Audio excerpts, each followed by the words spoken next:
The lower seeds made it exciting at first, putting up a fight in the first round, but we all knew this would happen, weeding out the weaker ones, and what was exactly what led this most to a very exciting conference finals. But Danny, we knew we were going to end up here, #1 versus #2 in both the East and the West. The basketball gods have spoken! This is the anticipated sequel we've been waiting for, especially in the Eastern Conference. I'm always partial to that. Indiana, Pacers, Heat. I mean, who knows what's going to happen?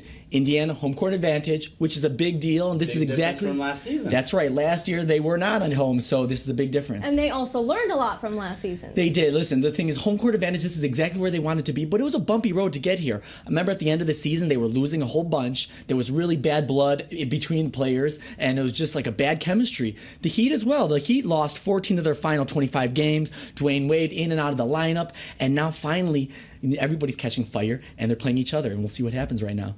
And moving on from there, we've got maybe an injury bug-riddled Western Conference final? Oh, it's a hot mess, the West. I mean, I don't even know what to say about the West. Right now, it's like the Spurs beat a solid Portland team, Portland in the first round, and right now, the Spurs have injured Tony Parker, so we don't know how that's going to affect them. And then OKC, really hot OKC, has an injury bug as well, and this hits them every time in the playoffs at this time of year, which is terrible. They lost Serge Ibaka.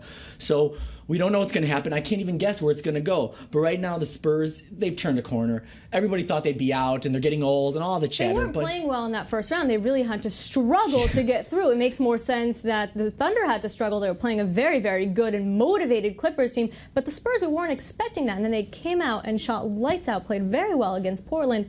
What are we expecting them from now? See, this is a scary thing. OKC, I mean, how do you stop a Kevin Durant? First, Kevin Durant, how do you stop this guy? Who do you cover? Because especially when he now has that second Russell Westbrook punch. That's right. That's the thing. Russell Westbrook, I mean, he could do everything. He could drive to the baseline. He could pull back and do a jumper. He could pass. And then you also have Reggie Jackson. So the Spurs don't quite match up well against OKC. So that'll be a very tough thing how they decide to change that lineup up.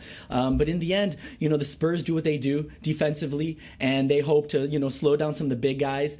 They have a lot of young players mixed with some veterans, so it'll be interesting dynamic. They're always 10 years ago. They're too old. They're always getting old. They're playing and how there's they something did. Tim Duncan has played more playoffs games in the entire Heat franchise. Something along those lines. I think if anybody has experience, it's Tim Duncan. So with that balance, with that young energy and that the veterans really knowing the playoffs, especially the Spurs, I mean, it's going to be a bloody series. I can't guess what's going to happen, but I know that Kevin Durant, MVP, he definitely wants to go to the finals. Last year, they lost Russell Westbrook very early on. Now he's hungry and he wants to go. So I won't put you on the spot and I won't ask you who you have going to the championship finals. No way, because Jose. last time I did that, it didn't work out in my favor. So I'm going to stay quiet Thank this you very time. much. Thank you, Danny. Appreciate that. And now to our topic of the week.